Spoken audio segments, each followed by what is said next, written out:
Welcome to the Out of Bounds podcast. This is your host, Jabril McKeithen. Just wanted to shout out Anchor real quick. Thank you guys, Anchor. If you guys don't know what Anchor is a free streaming website. It allows you to create and edit your own podcast right from your phone, y'all. Right from your phone or your computer, whichever one y'all choose to do. It is free, which is who doesn't love free, man? Who don't love free? But Anchor will also distribute your podcast for you on streaming sites such as Apple Podcasts, Spotify, and many other podcasting sites that you probably don't know about or just are unaware about. If you didn't know, also, Anchor will allow you to make a little bit of money from your podcast as well, which is always a great thing. We love to do that. It's basically just everything you need to make a podcast. It's just right in there. If you guys are interested, go check it out. Download the free Apple or Anchor app, and then you can go to anchor.fm to get started and start editing your stuff. All right, y'all. Let's get into the podcast with your host, Jabril McKeithen. Welcome to the Out of Bounds podcast.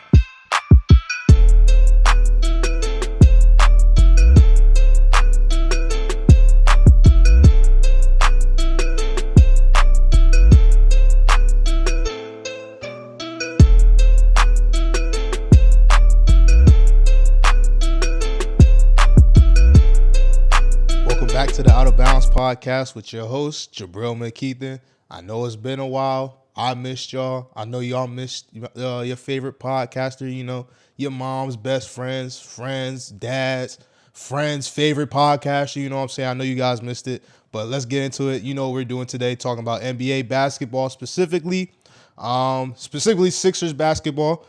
So let's get into it a little bit. Let's get into what's happened over the week that I've been gone. If you guys didn't know, the Sixers are on a 5-game win streak, which is always great to hear. Granted, these are bad teams that we have beat up against. We beat up against the OKC Thunder, beat them 121-90. That's a 30-point blowout. Atlanta, we played them twice, beat them 127-83 in the first game. They didn't have Trae Young, so that's probably why the scoring was so low. And then Trae Young came back, and then we ended up still beating them by 22. So they got beasted and feasted on. And then we had a Spurs game, which we went to OT, and Joel Embiid dominated. He had 34, and I believe it was 13 or 12. But either way, he dominated. He looked like he was in MVP form. And Ben Simmons actually had a game-winning shot in that game. None of us ever expected Ben Simmons to hit a game winner, but it happened in this game. And thank God it happened, because if we went into double OT with them, I'm sure he wouldn't have won that game. Just because Greg Popovich is a great coach, and I'm sure his players probably would have beaten us. The Greg Popovich system, the Spurs, I'm sure they would have beaten us if we went to a double OT. But thank you, Ben Simmons, for hitting the game winner. Appreciate you for that. But they also beat the Bulls last night. If you guys didn't know, that's what we're going to be talking about mainly today. We beat them 106-94.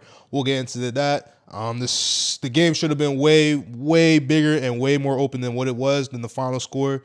But at least we got the W. Other than that, let's get into a little bit of other things around the NBA. Talking about standings specifically, right now in first place, we have the 76ers with 44 wins, the Brooklyn Nets with 43 wins, the Bucks with 40, the Knicks 37, Hawks 36, and then the Miami Heat 35. And then if you guys didn't know, I'm sure you guys all know the play-in tournament is now a thing and is now valid. I know LeBron James was hating on it just because his team is dipping into that. The 7th seed, 8th seed range, and he's probably going to end up playing the play-in if these guys don't start stepping it up on the Lakers. But on the Eastern Conference side of things, the Boston Celtics, the Hornets, the Pacers, and the Wizards are currently in the play-in. I really am not too 100% sure how the setup is. I think it's 7 is 100% guaranteed. It's not guaranteed, but they play the winner of whoever wins 8 and 9. It's such a weird setup. It's weird how they did it. I'm not really understanding it, but it's giving more views. It's giving them more revenue. I was on watching Undisputed and just listened to them today. It's definitely a way to generate more revenue for the NBA, get more views, make sure that the last couple of games are more important, especially for those lower seeds. The Wizard fans, Pacers fans are definitely more excited because they're playing for something now. They're not just playing to get a draft picks type stuff. But that's the planned situation that they have currently. Boston Celtics, Hornets, Pacers, Wizards. Celtics being the 7th seed, 8th seed Hornets, 9th Pacers, and then the Wizards the 10th seed. Russell Westbrook has been on a historic tear. If you guys haven't seen, shout out to him. He's been getting triple doubles out the buttload. It's insane how great he's been playing. People have been debating if he's the second greatest point guard recently. Personally, off the top point guards I know he's not better than Steph Curry. AI, Sixers fans, we know where AI ranks for us, so he's definitely not better than AI. So he could be in that top 5 range. So Westbrook definitely has the respect. He definitely has respect from me, at least, for the hard work he does. He definitely is a triple-double machine, and that's what he needs. That's what he does. You know, he's always going stat pad, but he's been winning now, so it's good to see that. We'll see where they end up in the play-in or where they just end up in general. Other than that, Defensive Player of the Year ladder was dropped recently. Right now, we have Ben Simmons at first. I personally think is the front runner for Defensive Player of the Year. Then we have Rudy Gobert, who got put on skates and was doing the Heisman against Devin Booker. Bam Adebayo, I believe the only reason he was put in is because he made the NBA on notice. He said, I should have been in there because he's kind of a random top 3 player for me. They got Giannis. And then Matisse Thybulle, which is great. We have 2 players in the top 5. Matisse Thybulle is an insane defensive player. I think he should honestly be ranked a little higher because all he plays is defense. He's got to work on his offensive game. All he plays is defense right now. His defense is there. Very solid NBA defensive presence. Those are the top 5 in the Defensive Player of the Year ladders that the NBA dropped. And in the MVP ladder, we got Nikola Jokic, who's probably going to end up winning it. I don't know if Joel has to put up a couple of monster games in these last couple of games that we have to solidify himself as the MVP. They got Giannis second. They got Joel Embiid third. Surprisingly, they have Kawhi Leonard fourth. He's been injured for a couple of games. I don't know how he's fourth. I was kind of confused and a little bit shocked by that. I don't know if he's been playing a couple of games. I really don't care about the Clippers. I'm going to be honest with y'all. They're a basement team. The Lakers are the team of Los Angeles, so I'm really not going to be watching the Clippers. And they have Luka Doncic 5. But yeah, those are the top 5 for the MVP ladder at least. You know me, Sixers fan. I do want Joel Embiid to win the MVP and then get Ben Simmons the Defensive Player of the Year. We have two strong points on our team. I believe Joel Embiid is in the top 10. I know he wanted to win Defensive Player of the Year when he was in before the injury. I know him and Simmons were kind of arguing about who should win it. Like they want it, who wants it more type stuff. But Joel is currently, I know he's in the top 10 somewhere, but Ben Simmons is probably going to end up winning it. If you guys watch the games, he's been a great defensive presence, getting steals, blocks, shutting down the offensive opponents, offensive guards, and making it tough for offensive players. But one other thing I wanted to get into a little bit was the New York Knicks. I know you New York Knicks fans are happy. I know you guys are hype, but I don't see you guys getting you guys might get a second round exit, first round exit. But it's a good thing. But look, y'all. Brooklyn is taking over. They're the real team in New York. If this team is healthy, the New York Knicks do not have any chance. I hate to tell you guys that, but the New York Knicks, they're a dream team as of right now. They'll probably get better. I'm going to give y'all the props. I got to give you guys the props. Julius Randle's been hooping. Derrick Rose on his MVP night on 5 years ago on the day that he won MVP, balled out. I think he had 25 and I just know he had 25 points. He was hooping. I love Derrick Rose. I was once a Bulls fan at one point. Derrick Rose is a hooper. I love his energy. I love the hustle, the play that he brings. And it's a good thing for the New York Knicks. It's a good thing for Madison Square Garden, especially to be popping, especially to be having wins and having their fans hype. I know Spike Lee is somewhere in the corner screaming, chanting, hype is I don't know what. I know he's hyped. So Spike Lee, it's a good thing for y'all Knicks. So at the end of the day, it's a good thing to see the Knicks back in 4th place in the Eastern Conference and finally making the playoffs and having a winning season again. But other than that, let's get into the Sixers versus the Bulls game last night that they played. Let's start off in the first quarter. These Sixers was hot, y'all. I'm telling you. Hot from the 3-point line, hot from the field in general. I thought the Bulls had no answer for these guys. When I first tuned in, I was a little late, but all I saw was 21-11 or 12 or something like that. And in the back of my head, I was like, where's Vucecic at? Because I know Joel Embiid is probably dominating against him. And it turned out he really wasn't. He really wasn't dominating that much in this game, which was kind of surprising. I don't know if it was because it was a back-to-back after dropping 34 in OT. I don't know if he's just a little sluggish, just a little slow to bounce back in this game. And especially when the team is kind of winning without him, sort of. Instead of him putting up all these MVP numbers like he was in order to win in the Sixers game, the team has really been stepping up and playing really good basketball. So it's a good sign to see that, especially since the playoffs are right around the corner. There's only a couple more games left. The schedule that's ahead of us for the Sixers, we got the Rockets tomorrow. We got the Pelicans, the Pistons, the Pacers, the Miami Heat, and then the Magic twice. And honestly, I think we can honestly, if we play to the level that I know we can play at, we can honestly win out these last couple of games and still be in first place of the Eastern Conference. And all Sixers players, Doc Rivers, all know they want that first place in the Eastern Conference, just so we can avoid the Nets until the conference finals and get all these other teams out of the way. But I think we're a lock for the conference finals at this point. Our defense is really stepping up. Our offense is really playing well. Only thing that I think we need to improve on is the bench. The bench definitely has to play. We'll get into that a little bit later. But other than that, I think we're a lock for the conference finals. Unless the Bucks have something else to say about that. But we'll see once we get there. But as I said, in the first quarter of the Sixers versus Bulls game, we were heating up from three-point line. Seth Curry, the real Curry brother, y'all. I'm telling you, the real Curry brother plays in Philadelphia, Wells Fargo Center. I know Steph Curry dropped 41, but listen, we not worried about that. We worry about Seth Curry. He a hooper. He's still a Curry brother. He's still hooping. He hit 3 straight shots for us and had 11, was the main scorers on our team. He was hooping. It looked crazy. I'm telling you, he had one shot that looked absolutely crazy. Did a little dribble, fake, fade away from like 17, 18, 20 feet. Looked crazy. I was like, no way this is going in. And sure enough, it went in. I was hyped as I don't know what. But I know the one play that all Sixers fans have been seeing as of last night was the Matisse highlight. I know you guys know what I'm talking about. If you've seen the Bulls game, came right in, blocked the shot, hit the top of the head of Larry Markkinen. I don't know if I'm saying that right, but he finished from Finland. So I'm sure anyways. Matisse Thybulle came in, got the block. Larry Markkinen thought it was safe, passed it off to, I believe it was Gary Temple or Denzel Valentine. They kind of look the same, so I'm really not too sure. Passed it over to him. Matisse got the steal, came back on the offensive end. He's like, nah, it's not over on the defensive end. It's not over there. Came back, yammed it. I'm telling you, the slam looked crazy. Matisse looked like he's getting to his groove. He only shot 3 for 8, I believe, in this game, but it's nice to see him get into a rhythm a little bit and get into a flow. He's starting to get the offensive game. I'm sure as soon as he keeps developing, the more years that come in with Doc Rivers and other offensive coaches such as Sam Cassell and Dave Yeager, I'm sure he's going to develop into a great offensive player, 3-point corner specialist like Danny Green is. But I'm sure we still got mad time to make sure that Matisse is a good offensive player. We all know he doesn't really need to work on the defensive end. He's a solid defensive presence.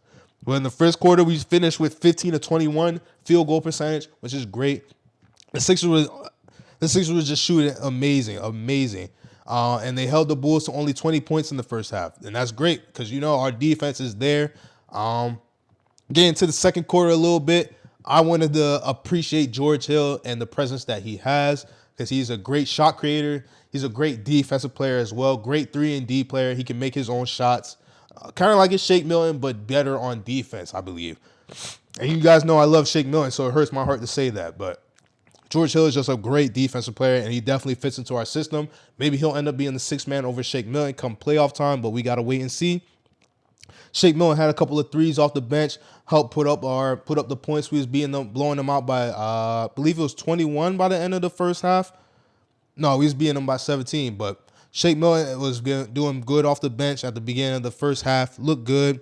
Defense was still there. Completely causing havoc on Chicago. Chicago was having nightmare tremors about us before the game. They had to have because the defense came in. They was dreaming about it, and we played way above the expectation that we had. But other than that, other couple of things that the Sixers did, a couple of bad turnovers, a couple of sloppy turnovers, and that's something that we have to work on if we want to get far into the playoffs, make a good playoff run. And hopefully end up winning the finals. We got to fix this turnover problem if we really want to win.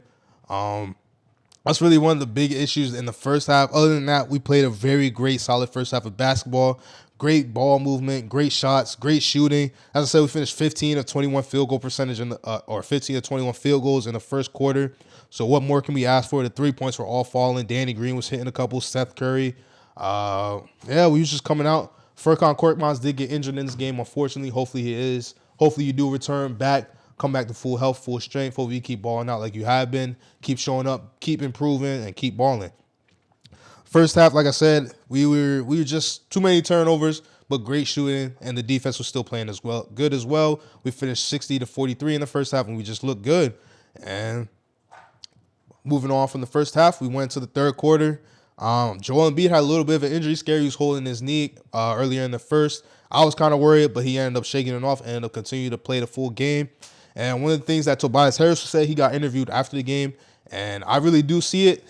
Just his presence being there, it's a great thing to have. People double team him, leave the other scorers open, and they try to make sure Joel Embiid is not scoring.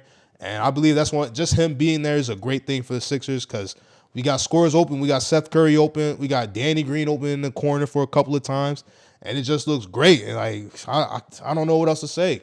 Other than that, Joel Embiid really had kind of struggled in this game. He only finished with 12, or I believe it was 14.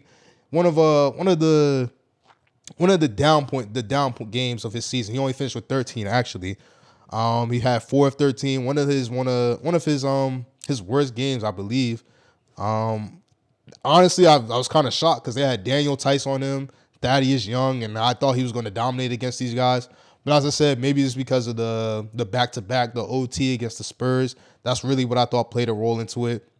But other than that, in the third quarter, we was killing the Bulls. The Bulls had no answer for us. All you Bulls fans, you ain't doing nothing to us. If you guys do make the playoffs and play against us in the AFC, it's over for y'all. I don't care what y'all say. It's simple as that.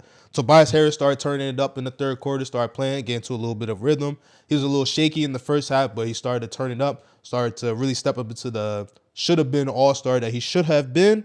But he started showing. He's finished with, I believe it was 15 or 17. He started showing up in the third, and that's when it really mattered. And then at the end of the quarter, we started to give our Sixers a rest, and we thought that was a wrap. We was up by 21 of them boys at one point, but into the fourth quarter, it started to fall apart. Our bench unit has to step up. I don't know how many times I have to say it, but this bench played absolutely atrocious. I'm telling you, in the first 5 minutes, I think it was like the 7-minute mark, and we had 5 points from our bench. A 2 from Shake Milton and a 3 from Matisse Thybulle. And I'm sitting there losing my mind. I was going crazy. I'm like, yo, like they're going on 24-5 run. You have Kobe White hitting all these 3-pointers. He had like 3 threes back to back to back, looking crazy, hitting all these ridiculous shots. And the Bulls are starting to get into a little bit of a groove. But thankfully, we don't have Brett Brown anymore. So Brett Brown, I'm sure he would have let that shit happen. But, we had Doc Rivers, and he turned it over to the starters, and our starters were able to actually finish this game. After I kind of wish we did have the rest for our starters, just because these are games that we should have been blowing these teams out, teams that are probably weaker Eastern Conference opponents, and that we really shouldn't have to be worrying about. But Doc Rivers had to bring our starters back against the Bulls, and thankfully they were able to finish it off. Just looking at the plus minuses, I know that's not like a very big stat, but if you look at the plus minus, all the starters had a plus against them, and then all the bench players had Mike Scott had minus 13, Dwight Howard minus 15, Matisse Thybulle minus 16, minus 17 from Shake. Y'all gotta step it up, bench players, please. We need y'all. Shake Milton, we need you, man. I love you. You already know that I'm your biggest supporter out there. I'm gonna vouch for you as much as I can. But this shit can't happen, yo. This really cannot happen. This bench has to step up, especially in the playoffs. We need the bench unit to come in and just give a little bit of a break for our stars so they can come in and keep dominating at the pace that they're dominating at. But if the bench isn't doing that, then I don't know how far we're going to be able to get. But right now, we're in first place. We have a 1-game lead against the Nets, which is great to see because the Nets James Harden's going to be healthy soon. Kevin Durant is still balling out. He dropped 42 against the Bucks. They're playing right now, and I'm sure Kevin Durant is coming back for revenge. Kyrie Irving, I'm sure he's coming out for revenge. I know he is. But we got to keep this lead against the Nets if we want to keep the 1 seed. And that's really all we need to do. We got to keep playing. We have a whole bunch of games. We have the easiest schedule left for these last couple of 7 games that we have. As I said, we play the Rockets. We play the Pelicans, Pistons, Pacers, Heat, and the Magic twice. We can honestly really win those games. Say Joel Embiid steps up. Ben Simmons steps up a little bit. Oh, yeah. Ben Simmons actually stepped up in this game, so hopefully he keeps it up. He had 15 points tonight. That's great to see from him. Usually he doesn't get 15. Usually he doesn't get double-digit points, so it's good to see that from him. Defense was still there, as we all know. Like I said, Defensive Player of the Year front runner, I believe. I think he's going to end up winning it. He minimized his turnovers. He only had 2 this game, so Ben Simmons is improving, y'all, so it's good to see that. But as I keep saying, we could finish this schedule, this last remaining games. We could finish undefeated at this point and stay at the top of the Eastern Conference and secure that 1 seed And yeah, we just got to go from there, see who wins in the playing games. We got to see who gets the 8th seed, see who we end up playing. We're not going to have a clue. That might be a disadvantage for us because we don't know. A whole bunch of other teams are going to be preparing for the teams that they play against, and we're going to be kind of clueless as to who we do play. So we just got to wait and see, who we end up playing. Could be the Celtics, could be the Wizards, could be the Pacers. It could be the Hornets as well. My thing is, if either one of them come in contact with Joel Embiid, we're going to beat them. So I guess I can't be too worried about that. But other than that, y'all, thank y'all for tuning in to the Out of Bounds podcast. One last thing before I go, though. I do want to shout out someone who plays or is a part of the OKC organization. His name is Paul Huggins. I know you wanted the shout out, so shout out to you, man. The OKC Thunder lost. They lost in terrible fashion. Just to let you know, if you was right there standing courtside for it, so I know you seen what happened. But wanted to give him the shout out. Very great man to my family, especially to my moms and all that. So just want to shout him out. And yeah, thank you guys for tuning into Out of Bounds podcast. If you guys like what you see, please subscribe, leave a like, comment if you feel like whatever I said is wrong. I'll debate with you in the comments. I'll comment with you in the comments. But yeah, if you guys want, follow the socials. Jabril McKeithen, we'll put it in there for you. And yeah, hope you guys have a great day. And we'll see what happens with the Sixers next. Thank you.